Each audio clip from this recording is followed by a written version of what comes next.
Hello and welcome to English class standard 12th. What are we going to study in today's class? It is from section 2, the poem The Inchcape Rock. We will be studying about the poetic devices of the poem, also the rhyme scheme and the expansion of idea in the creativity part and appreciation. And you will also see a video in the career opportunities in Navy in the extension activities and the values and the life skill, that is the morals that we will be getting from this are benevolence, that is you should be kind and charitable, and also good triumphs, that is good is always victorious over the evil, and the poetic justice is that natural justice, that is nature will give you back what you have given to it. So that is the whole content of this poem. Let's start with the activities, that is icebreakers. It is the introductory part. To begin with, the preparing the word register about the marine life, that is the life of the sea. What are the words related to it? So ship, captain, harbor, wind, tide, sail, anchor, all these are the words related to the marine life, that is sea life. Next is the functions of the lighthouse. Lighthouse is the place from which it passes the signals. It is tall and it gives out lights to show the direction to the ships that are going by. So the functions of it: to show the direction, to warn the ships about treacheries, that is dangers, then to sound fog horns. If the fog is there, it will be giving the horns in poor visibility to warn the ships. If they see the ships nearing, they will be giving the horns. So likewise, it is the function of lighthouse.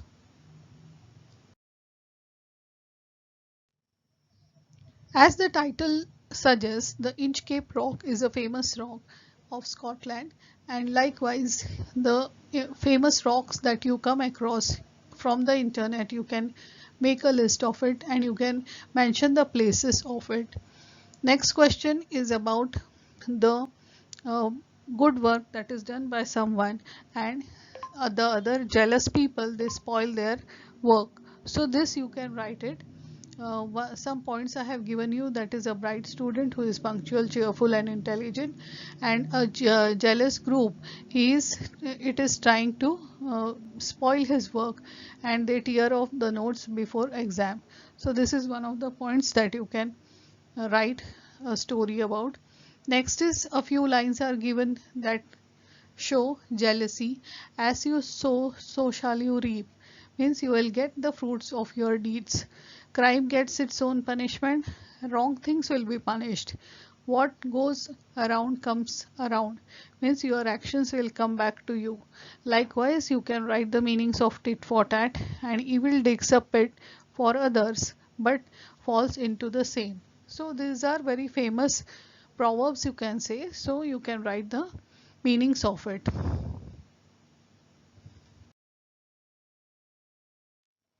Let us know something about the poet. The name of the poet of the Inchcape Rock is Robert Southey. He was born in the year 1774 and died in the year 1843. He was born in Bristol in England. He was the son of a draper, that is a person who sells cloth material, and he was educated in Westminster School and Balliol College, Oxford. He was a poet laureate, that is the degree given by the aristocrat family of England. He from 1883 to 1843. He was a royal poet till nearly 20 years. Some of his famous poems are The Scholar, The Battle of Belham, Bishop Hatton, The Inchcape Rock, and all these poems are very popular with the school children. Now this talking about this Inchcape Rock, it is a ballad. It is a story type poem which narrates a story, and this story is of the 14th century. It was an and the story goes like this, that uh, one of the persons, abbot of Abertock, he installs a warning bell on this Inchcape Rock, because in this Inchcape Rock many of the accidents occur of the ships. So the bell is installed by this abbot of Aberthock, but a notorious Ralph, he comes across it and he wants to spoil the thing done by abbot of Aberthock, and he cuts off um, that bell. So what are the consequences that he has to face? These are being given in this poem, The Inchcape Rock.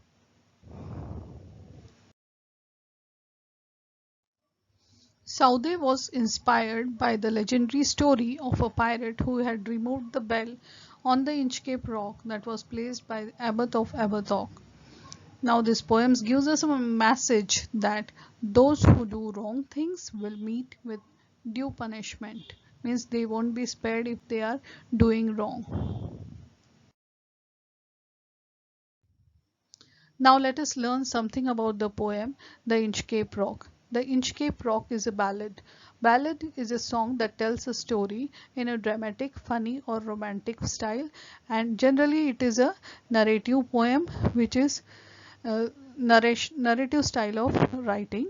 The technique of repetition of words is very important in this style of writing poems. So a story is told in ballad. Now in the 18th century many of the poets got influenced of this style of writing and they wrote poems in this style. It is a typical ballad consists of quatrain, and this quatrain is of 4 lines which makes one stanza, and that is in this same style the Inchcape Rock ballad is written. The rhyme scheme of this poem is also very important. One of the famous ballad is The Rime of the Ancient Mariner by English poet Samuel Taylor Coleridge.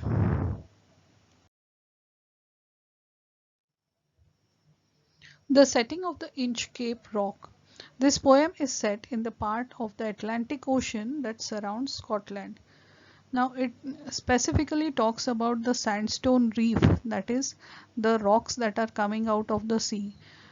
Those are known as the Inchcape or the Bell Rocks, and the main hazard or the main problem that this reef or these rocks present to the shipping is that only the small part is visible above the water, whereas the portion that is below the water is more dangerous for the ships, because as the ships will dash over it there will be an accident and it will be dangerous. So that is how the setting of this particular poem is near those rocks of Scotland, which are also called as the Bell Rocks. Now I'll go on reading the poem as well as the explanation part of it stanza wise. The poem consists of 17 stanzas. Each of these stanzas is again made up of 4 lines, and hence the entire poem consists of 68 lines in total. Now let's begin with the poem. The first stanza. No stir in the air, no stir in the sea. The ship was still as she could be. Her sails from heaven received no motion. Her keel was steady in the ocean. Now first let me tell you the meaning of keel. Keel means a long piece of wood or metal along the bottom of the boat, that is the part of its frame that helps to keep the boat balanced in the water. So these parts of the ship are also mentioned in the poem. The meanings are being given there. In this stanza, the poet describes how the ship was standing motionlessly in the absence of wind as well as the sea currents, that is the waves. Her sails were not moving and her keel was fixed in its position, means there was no movement at all. Now coming to the second stanza, without either sign or sound of their shock, the waves flowed over the Inchcape Rock. So little they rose, so little they fell. They did not move the Inchcape bill. Now, the meaning of this stanza is, in this stanza, the poet describes how the waves are flowing over Inchcape silently. They were moving at such a slow pace that they could not manage to ring the bell that had been installed there to signal the presence of the reef, that is, the rocks.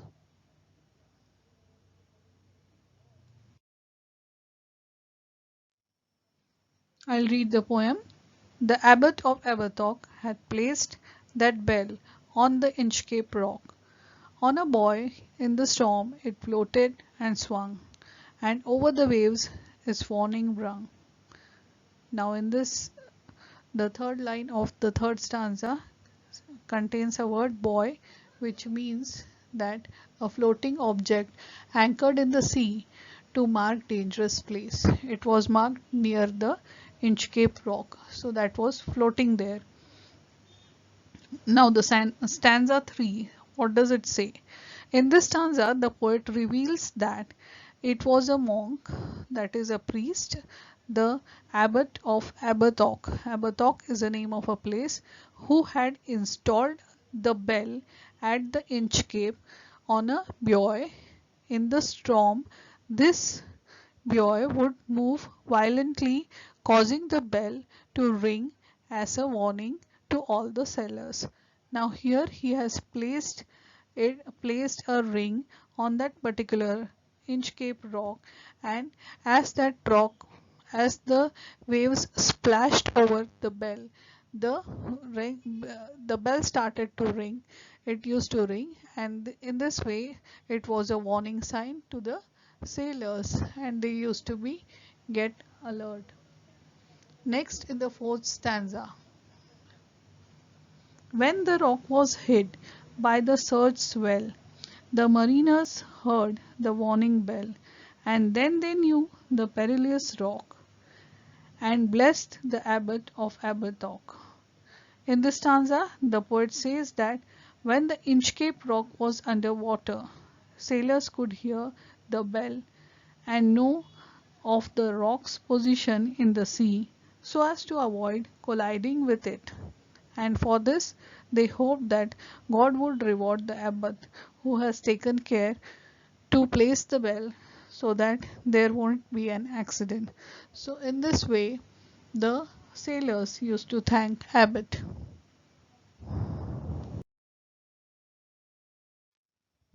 Now coming to the fifth stanza, the sun in the heaven was shining gay, all things were joyful on that day. The sea birds screamed as they wheeled round, and there was joyance in their sound. Now it was spring season, so the spring had made everything happy, and the sea birds screamed with joy. Next stanza, sixth.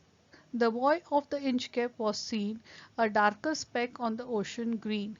Means in the ocean, a dark spot was seen as a buoy of the Inchcape bell.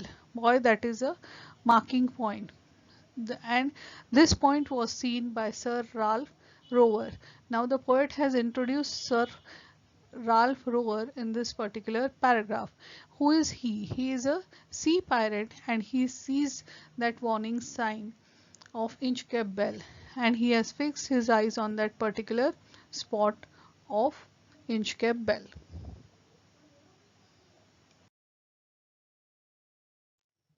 Let's see the seventh stanza. He felt the cheering power of spring, it made him whistle, it made him sing. His heart was mirthful to excess, but the rover's mirth was wickedness. Means even the joy of the spring season was felt by Ralph, that made him cheerful, and also that made him whistle and sing. But his heart was extremely happy and joyful mood, and in that joyful mood a mischief was coming to his mind, and that was to trouble the abbot. In the next stanza, stanza 8, his eye was on the Inchcape float. Quoth he, my men, put out the boat and row me to the Inchcape Rock, and I will plague the abbot of Aberthrock. Now, as Ralph saw that the warning sign, he thought of a mischief, and that would destroy the good deeds of Abbot. He was jealous of Abbot, who the sailors always used to spoke and bless the Abbot.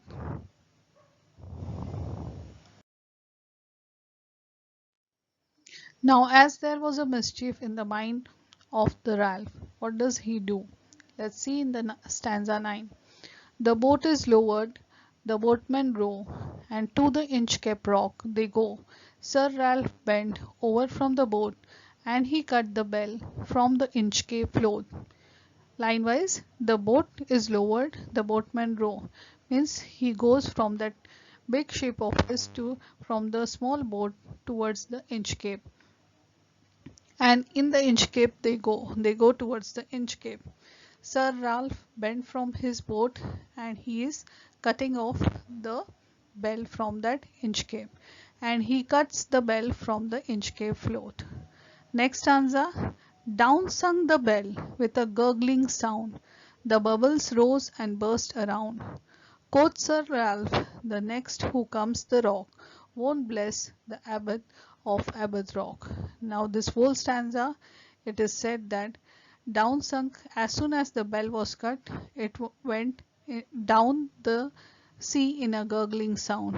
There were bubbles coming out of the over the level of the sea because of the bell sinking inside.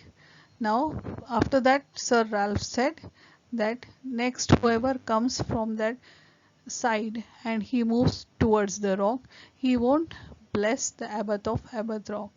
He had done all this just because he was jealous of abbot of Aberthrock, and he wanted that nobody should be blessing him. So that was the reason why he has cut off that bell of Inchcape Rock. Sir Ralph the Rover sailed away. He scoured the seas from many a day, and now grown rich with plundered store, he steers his course for Scotland's shore. Now Sir Ralph the Rover had sailed away and went about the high seas looking for the ships to loot, as he was a pirate. Now over the time he looted a great deal of riches, and he had become very rich, and he sailed for Scotland's shore, means he had sailed back for Scotland again. Next stanza, stanza 12. So thick a haze overspread the sky, they could not see the sun on high. The wind had blown a gale all day, all evening it had died away. On the way back to Scotland, the ship was completely covered with mist. They could not see the sun. They were blown about the whole day by extremely strong winds. And suddenly in the evening, the wind stopped blowing.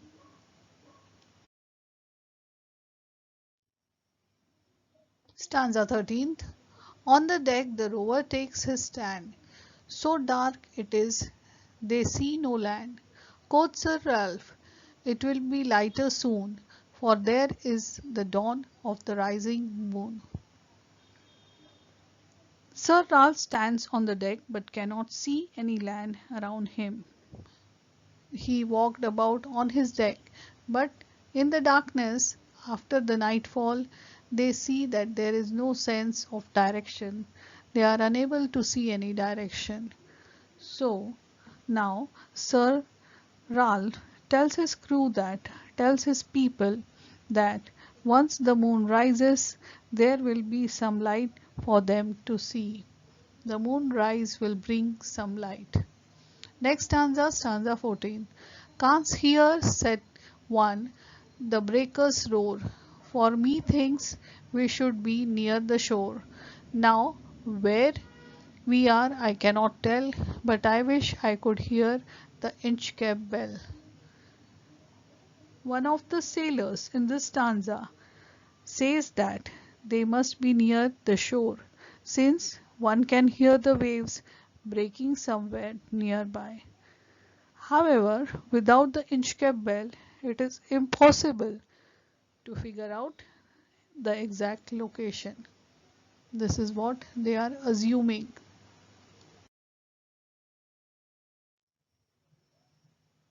They hear no sound, the swell is strong.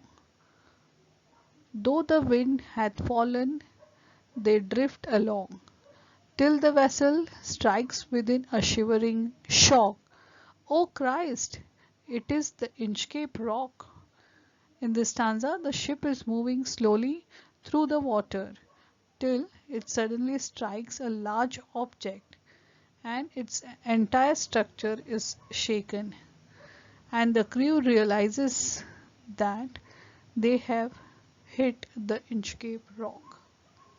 Next stanza, Sir Ralph the rover tore his hair, he crushed himself in his despair. The waves rush in every side, the ship is sinking beneath the tide. Sir Ralph has lost all the hope and taken to insulting himself as the ship starts to sink with the high tide. He has crushed and shattered, and the ship is slowly sinking.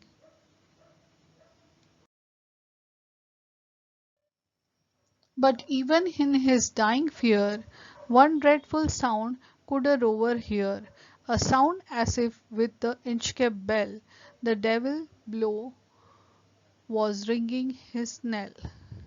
Knell is the sound of the bell that is rung when there is a death of someone in the church or in the funeral. So now here as the stanza goes, but even in his dying fear, while the Ralph is dying, sinking inside the sea, he is also dreadful and he is hearing a sound of a bell, and that here he has imagined that he is hearing the sound of the bell that is being rung by the devil ringing his knell from the hell, and he is saying that he is ringing it from the hell, and he is sure that he will be going to the hell because of his deeds. So with this we have come to the end of this poem, and we have seen that the end of the Ralph is because of his deeds. So the message is from the Bible that as you sow, so shall you reap. The basic theme is the moral that those who do bad things will ultimately be punished accordingly, and the poetic justice is done in this poem. An investment in knowledge pays the best interest. With this thought, I end my class. Thanks for watching. So friends, don't forget to subscribe the channel and share the video, and also to like the video. Thanks for watching.